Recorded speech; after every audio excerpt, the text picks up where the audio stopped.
বাবুই পাখিরে ডাকি বলিছে চড়াই, কুড়ে ঘরে থেকে করো শিল্পের বড়াই। যদিও বাবুই পাখি চড়ুই পাখি বাবুই পাখিকে এটা বলেছে, আসলে শিল্পের বড়াই করার মতো।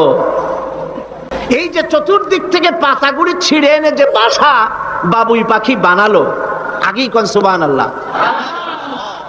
এই বাসা শুধু বাসা নয়, এর মধ্যে বেডরুম আছে, এর মধ্যে ডাইনিং রুম আছে, মাস্টার বেডরুম আছে, শুধু টয়লেট নাই। নিচ দিয়ে ঢুকবে, আবার ব্যাকডোর দিয়ে নিচের থেকে আক্রান্ত হলে ব্যাকডোর দিয়ে পালাবার ব্যবস্থাও আছে।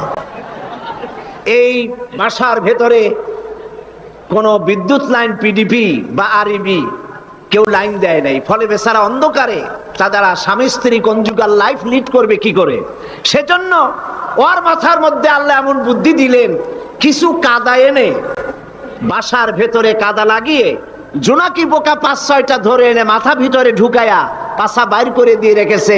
অটোমেটিক জিরো পাওয়ারের বাল্ব তৈরি হয়ে গেছে।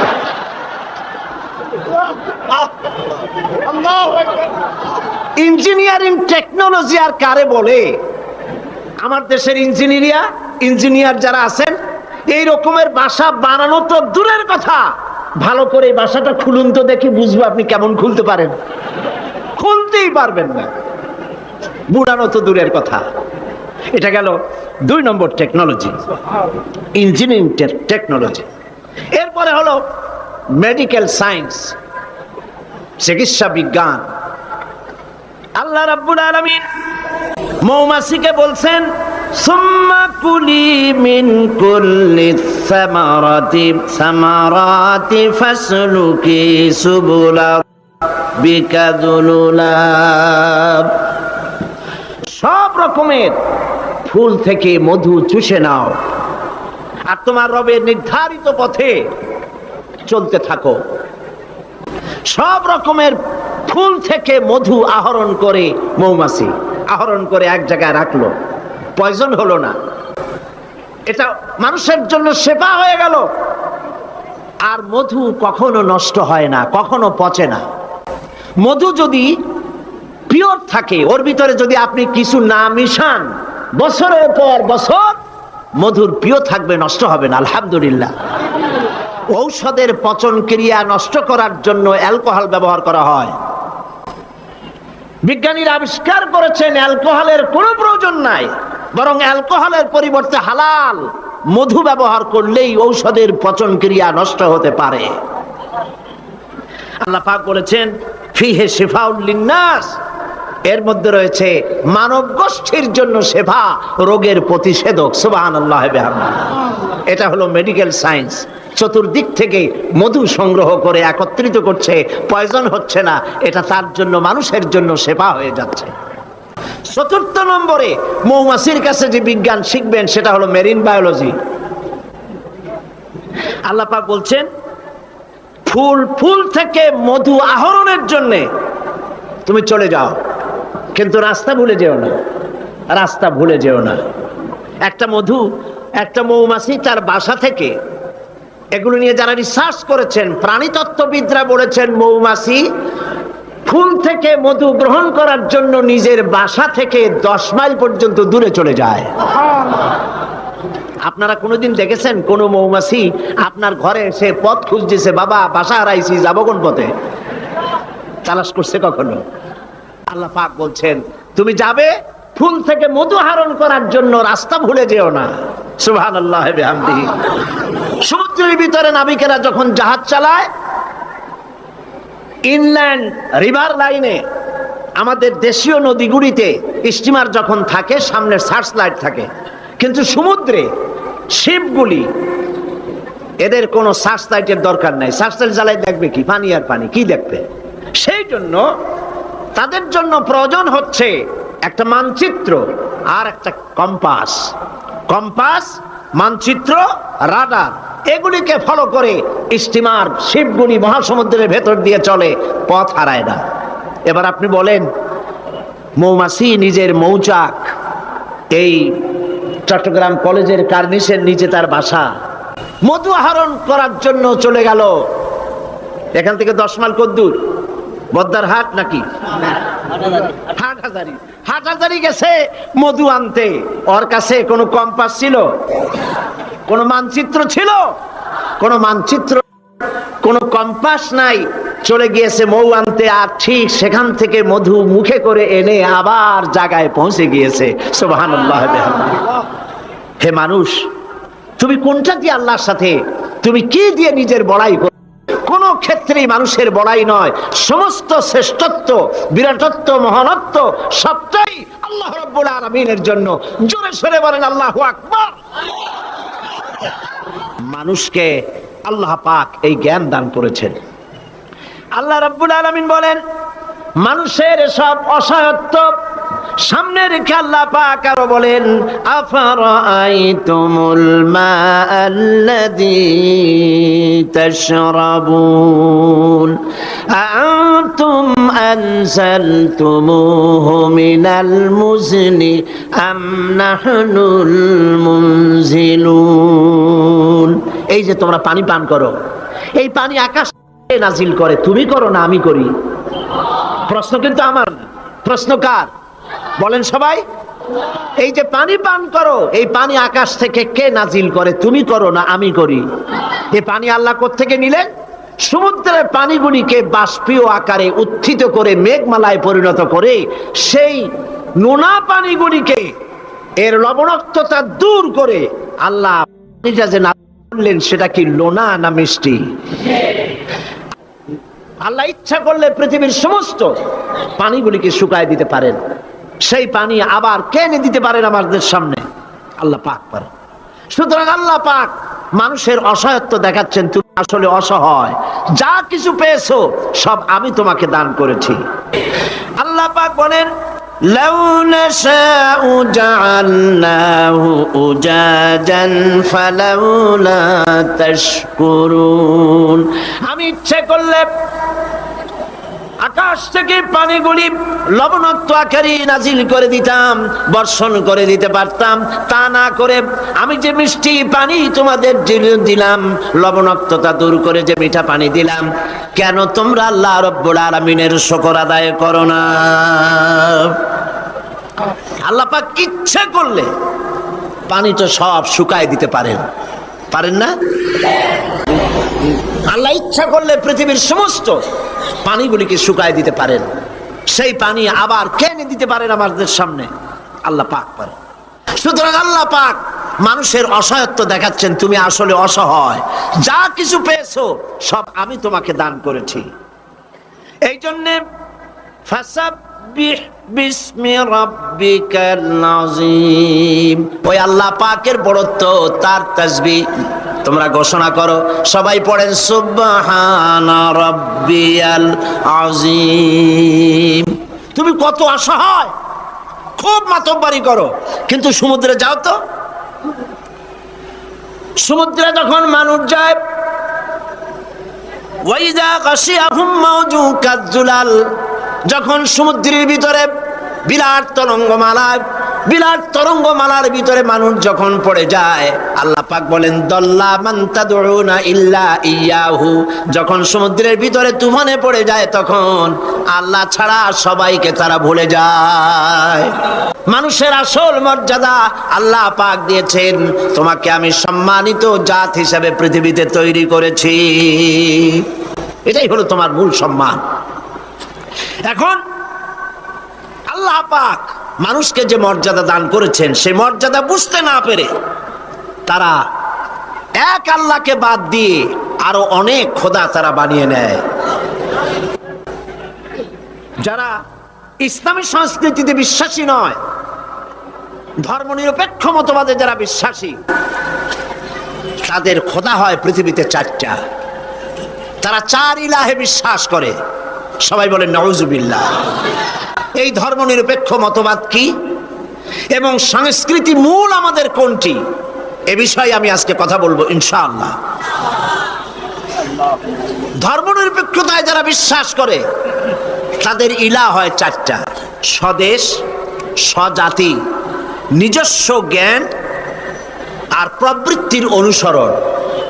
দেশকে তারা নিজেদের মায়ের মতো মনে করে, দেশ মাতৃকা বলে, আমরা দেশকে মা বলি না, মাতৃভূমি বলি, জন্মভূমি বলি, কিন্তু একথা আমরা বলি না, ওমা তোমার তরে ঠেকাই মাথা। এই কথা কি আমরা বলি? এটা আমাদের কথা নয়। সুতরাং তারা দেশের জন্য তো জীবন দিতে পারে, কিন্তু আল্লাহর জন্য তারা কিছুই করতে পারে না। দেশপ্রেম তো নিশ্চয়ই ভালো, কিন্তু দেশকে পূজা করা নিশ্চয়ই ভালো নয়। আল্লামা ইকবাল বলেছেন, ইনতাজা খুদাউ মে सबसे बड़ा वो वतन है, इंताजा खुदाओं में सबसे बड़ा वो वतन है, जो इसका फिर पिरहन है वो मजहब का काफन है।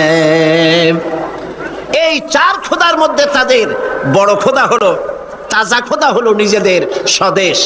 স্বদেশের জন্য সবই করতে পারে, কিন্তু এই দেশটি যিনি দিলেন তার জন্য একটা সেজদা দিতেও রাজি নয়। তারা দিন থেকে মজহাবকে, রাজনীতি থেকে মজহাবকে, দিনকে, ইসলামকে আলাদা ভাগ করে ফেলেছে। বিশ্বকবি এর জন্য বলেছেন, কওম মজহব সে হ্যায় মজহব জু नहीं तुम भी नहीं, कौम मजहब से है मजहब जू नहीं तुम भी नहीं, जज्बे बाहम जू नहीं महफिल अंजुम भी नहीं। ধর্মেতে হয় জাতির গঠন, ধর্ম নাই তো তুমিও নাই, নাইকো যদি মাধ্যাকর্ষণ, গ্রহ সূর্য ভূমিও নাই। ধর্ম দিয়ে একটি জাতির গঠন হয়, একটি জাতির গঠন হবে ধর্ম দিয়ে। যদি জাতি থেকে ধর্মকে বিচ্ছিন্ন করা হয়, সেটা ঠিক সেইভাবে টিকতে পারে না। যেমন ল অফ গ্রাভিটেশন, মাধ্যাকর্ষণ শক্তি আছে বলেই চন্দ্র, সূর্য, গ্রহ, নক্ষত্র, সৌররাজি সব একটার সাথে আরেকটা আকর্ষিত হয়ে আছে। মাধ্যাকর্ষণ শক্তি না থাকলে সব যেমন ধ্বংস হয়ে যায়, যদি না মাযহাব যদি না থাকে তাহলে সেখানে মানুষও বাঁচতে পারে না, তাদের ইজ্জত নিয়ে, তাদের সম্মান নিয়ে টিকতে পারে না।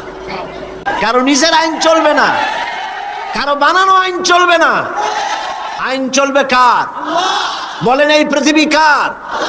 এই মানুষগুলি কার? আকাশ কার? জমিন কার? আইন চলবে কার? একমাত্র আল্লাহ পাকের আইন দিয়েই পৃথিবীতে শান্তি প্রতিষ্ঠা হতে পারে। আর সেই আল্লাহর আইনকে ইমপ্লিমেন্ট করার জন্য, ওইটাকে চালু করার জন্য আল্লাহ পাক মানুষকে খলিফা বানিয়েছেন। তুমি আমার প্রতিনিধি, আমার আইনকে কার্যকরী করার জন্য পৃথিবীতে তোমাকে পাঠানো হলো। এই দায়িত্ব পালন করবে পৃথিবীর মানুষেরা, তারা আল্লাহ পাকের এই আইন চালু করবে।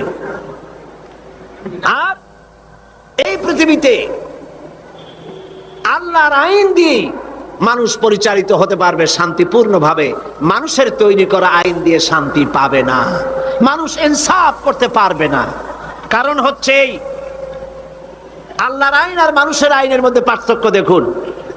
আপনি যদি কাউকে, এই চট্টগ্রাম শহরের কাউকে যদি আপনি 50,000 কমলা দিলেন, এই কথা বলে যেই কমলাগুলি চট্টগ্রাম শহরের 8 বছরের নিচে বাচ্চাদেরকে একটা একটা করে আপনি বিতরণ করবেন, এই কথা বলে যখন তাকে দেওয়া হলো, তিনি যখন এই কমলাগুলি বিতরণ করতে যাবেন, তখন দেখলেন যে এই ছেলেদের মধ্যে তার নিজের ছেলে আছে, তার ছেলে আছে, তার ভাইয়ের ছেলে আছে। এইটা যখন দেখবেন, তখন অন্যের ছেলের চাইতে নিজের ছেলেকে, বোনের ছেলেকে 2-4টা বেশি দিতে ইচ্ছে করবে নাকি? করবে কিনা? সামান্য কমলা বিতরণ করতে গিয়ে যদি এই রকমের পক্ষপাতিত্ব, দলীয়করণ, আত্মীয়করণ ইত্যাদি করতে যদি ইচ্ছে করে, তাহলে এমন লোকদের হাতে আইন তৈরি করতে দিলে তারা তো সমস্ত মানুষের উপরে ইনসাফ কিছুদিন করতে পারবে না। সেই জন্য আল্লাহ রাব্বুল আলামিন আইন তৈরি করার দায়িত্ব নিজেই নিয়েছেন। আইন আল্লাহ পাকের, সে আইনের কিতাবের নামই হচ্ছে কোরআন। এই আলোচনার দ্বারা বোঝা গেল ইসলামী সংস্কৃতির মূল প্রতিপাদ্য হচ্ছে জীবনের সকল ক্ষেত্রে আইন চলবে আল্লাহ পাকের, গান বাজনাই শুধু সংস্কৃতি নয়, সংস্কৃতি হচ্ছে জীবনের আচার অনুষ্ঠান, সবকিছু। একটি জাতির বেঁচে থাকার প্রাণ শক্তি তার সংস্কৃতি। এরা এরা এরা কি করলো দেখেন, বর্ষবরণে আমরা আপত্তি করি না। আপনি বছরের প্রথম দিন আল্লাহ আল্লাহ করবেন, অসুবিধা কি? আপনি মুনাজাত করেন, আয় আল্লাহ বিগত বছরে যত গুনাহ করছি, এই যে পয়লা বৈশাখ আসতেছে না, আপনি বলেন আল্লাহ এই গত বছর যত গুনাহ করেছি মাফ করে দাও, আগামী বছরটা নতুন বছরটা আমার জন্য ভালো করো। এই ধরনের দোয়া করলে ভালো হইতো না? আচ্ছা, তা না করা হলো, মঙ্গল প্রদীপ জ্বালানো হলো, রাখি বন্ধন বাঁধা হলো, উলুধ্বনি দেওয়া হলো, কপালে তিলক পরা হলো, মেয়েদের গালে যুবক ছেলেরা উল্কি আঁকায় দিল। এটা কি আমার সংস্কৃতি? বলেন, এটা আমার সংস্কৃতি? প্রিয় ভাই সব, অপসংস্কৃতি। বিশ্ব ভালোবাসা দিবস, আচ্ছা আপনারা বলেন, বিশ্ব ভালোবাসা দিবস, বিশ্ব ভালোবাসা দিবস উদযাপন ওরা শুরু করেছে। বিশ্ব ভালোবাসা দিবস পালনের মুসলমানের কোনো দরকার নাই। আচ্ছা কেন নাই? আপনারা তো আন্দাজই কইলেন, ঠিক নাই। কেন নাই? এই জন্য ইসলামের জন্মই হয়েছে ভালোবাসা দিয়া। সুবহানাল্লাহ। আল্লাহ পাকের নবী বলেছেন, আদ-দীনু আন-নাসিহা, দিন হলো ভালোবাসা, কল্যাণ কামনা করা।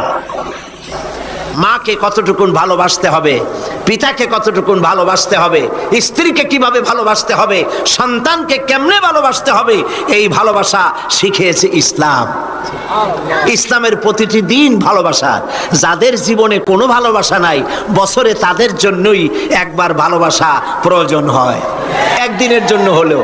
যারা সারা বছরে পান্তা ভাত খায় না, অন্তত একদিনের জন্য হলেও রমনা বটমূলে গিয়ে এক থাল পান্তা খাওয়া তাদের জন্যই জরুরি। বন্ধুগণ, এর নাম সংস্কৃতি নয়, এর নাম অপসংস্কৃতি।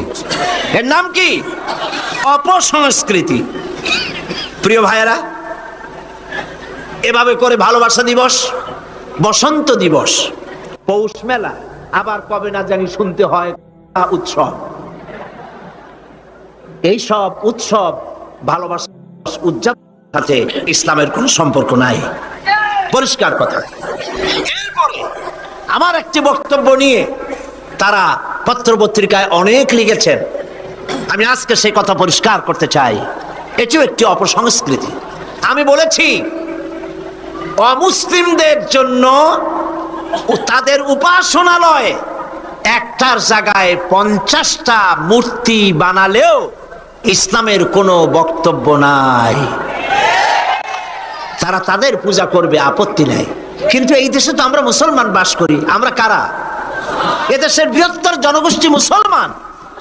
আমাদের ট্যাক্স, আমাদের রেভিনিউ নিয়ে, আমাদের কর নিয়ে মুসলিম সরকার রাস্তায় রাস্তায় পথে ঘাটে মূর্তি নির্মাণ